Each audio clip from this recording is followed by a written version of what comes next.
So it's a project that's been in the work for many years, trying to accumulate the funds necessary to do the build out. This is the retail locations on the bottom floor. We just opened in June of last year, celebrated our anniversary a couple of weeks ago, and we are cooperatively owned grocery store. So everyone you see working in the store, that's their store. I'm just as much the janitor as I am the manager. So everyone's on the equal level. There is no boss man. There is no, oh, this toilet is dirty, I'm gonna fire you. Like, we're all on the same level. And we all have some attachment for one reason or another to the Bay Area and to the location that we are in. There are currently 6 of us, and everyone who's working in there, they're business owners. And if it weren't for an opportunity like this, they never would have been able to open their own business. None of us on our own merits could walk into a bank and say, I need a loan to open a business without getting laughed out of the door.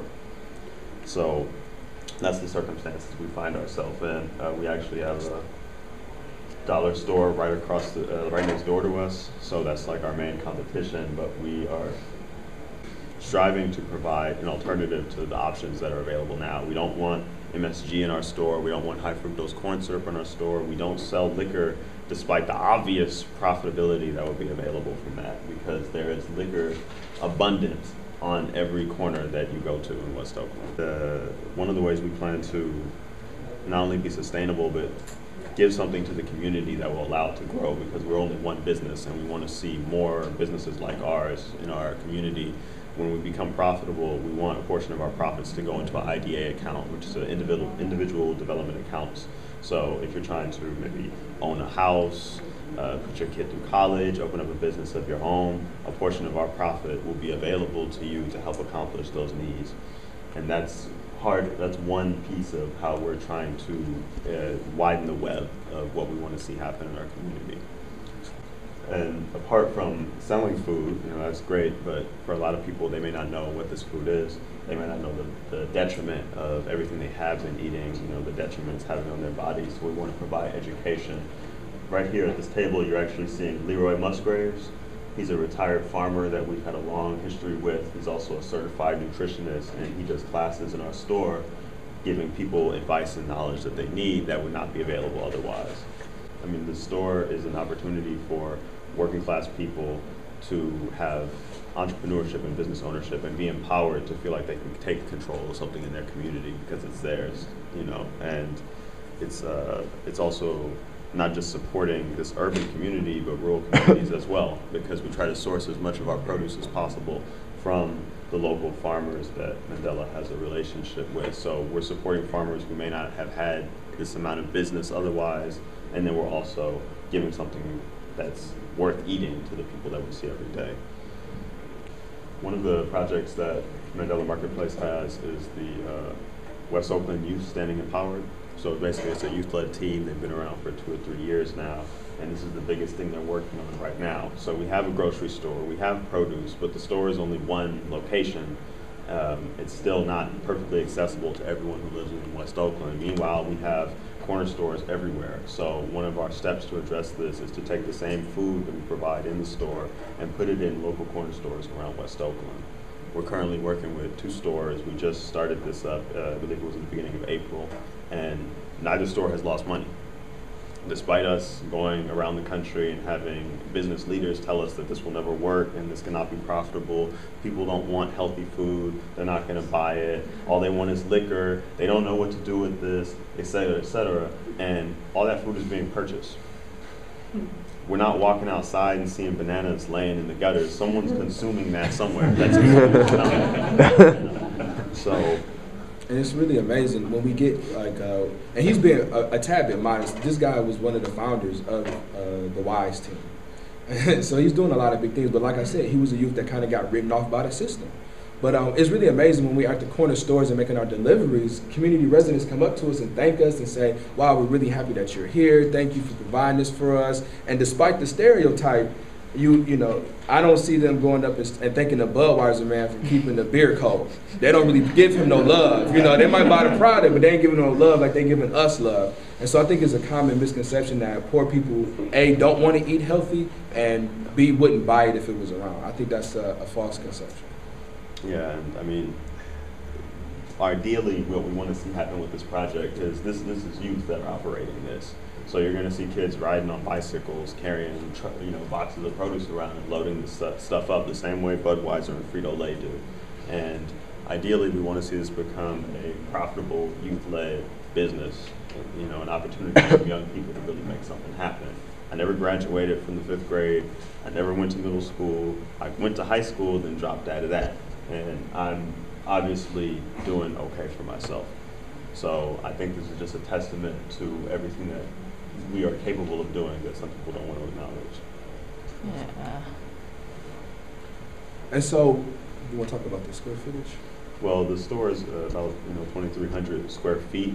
That's kind of hard to visualize, even for me. So, I mean, this is close. This might even be a little bigger than the store is. Actually, if you want to trade, let me know. But this is a nice space. Meanwhile, we have a dollar store right next door that is multiple times larger than our own location, and provide a wide variety of all the things that our people need, including Hershey's, Crunch, and Red Hots. So we have a very small space, but we're able to be profitable. We only sell food because we don't have room for anything else, but that's one of the main things that are needed, so we're still able to make it work. So one of the very important things to understand about our challenges, because this is a very unique model, and when you start giving poor people ownership of stuff, then you start to get blowback. And so one of the big things that happened for us, this housing development that we showed you, it was a Hope 6 project. Hope 6 was a federal program that displaced a whole bunch of people, said they were going to tear down the projects and build a unit by unit, reconstruction. So if they tear down 10,000 homes, they're supposed to rebuild 10,000. That didn't happen. They tore down 10,000 and looked like they rebuilt like 4,000 units of housing. So a whole bunch of people got displaced. But Hope 6 was a federal program designed, in theory, to revitalize urban areas. And so the housing developer that constructed the space that we are in, they had a room in there for anchor tenants. And it was supposed to be locally owned businesses that went at the bottom where we're at. And so we wrote a business plan for a 10,000 square foot space, which is now the 99 cents only space. We negotiated with the developer, and at some point, they pulled out of the negotiations because we didn't have a small piece of funding. We acquired that funding, but when we went back to the developer, they said, oh, we've already signed a lease with 99 cents only, so there's nothing we can do. And then one of our council members said, well, how about you try and get the other space? There's another space in there, because that was a real setback to our community. Our community was promised a whole bunch of things from the city of Oakland that never came through. And so they got disillusioned. And it took us a long time to open the store because we had challenges like that. But anyway, we ended up settling for the 2,500 square foot space and said, hey, we at least got to take this, because we know that it's not just about us, it's about everybody across this country and our inner cities that have this issue. So we felt like if we can show that we can be successful and sustainable, even in a small space like that where it's very challenging from a business perspective to make a profit, we thought that if we could show that we can open a store and run it, then that could be used as a model for other areas. We didn't want to let people down. So we went ahead and are trying to use the 2,500 square feet as economically as possible. But then comes the hoorah-rah, because this is a business that's being supported by public dollars. It's the same way that just about every other business is on the face of the planet, but it's being supported by public dollars, and you have poor people who are in here trying to do something, so naturally people need to know, is it going to be successful? Is the city wasting our money? Because this is obviously the biggest waste of money any city has ever contributed to. And all that other stuff, man, we really need that. But we've gotten a lot of heat from people because they walk in and it's like, well, what about this and what about that? And are you profitable yet? You've only been open for 8 months. Are you profitable yet? Because every business just becomes profitable in the first 2 weeks. That's just the way it is, But we're still there. Yeah. And so, so we didn't get a lot of these, big tax incentives. We actually have to pay property taxes.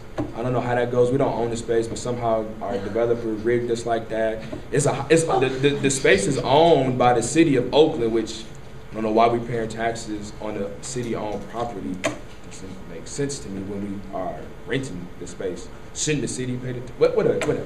But those are the challenges that we face. So this wasn't easy, and it's not easy, and we're doing something very different too. But we can go to the next slide. So beyond some of our challenges, let's talk about some of our successes, because that's what we want to focus on. This is about alternative solutions. Like Gavin said, we know the problems. We don't need any more data collection. Okay, let's use all of this data we've collected since the end of the civil rights movement and start working on some alternatives and some solutions. People come by our hood all the time, wanting to survey this, wanting to do that, and we're like, look, man, we already know the issues. Like, peace out, come with some solutions. And so what we've been able to do, some of our successes, like we said, we've been open for a year. That was a big milestone for us. It seems small, but it was really powerful to say these low-income folks could get together, open up their store on time every day for a year, despite what critics might have thought. Oh, you don't have anybody with prior business knowledge. How are they going to respond to that? Are you sure that they're going to be able to maintain this business? What about waste? What about theft? Are you sure your employers are not going to steal from the organization? These are the things that we had to deal with. But us being open for a year is a testament that it can work. We've sold over 50,000 pounds of produce in the community.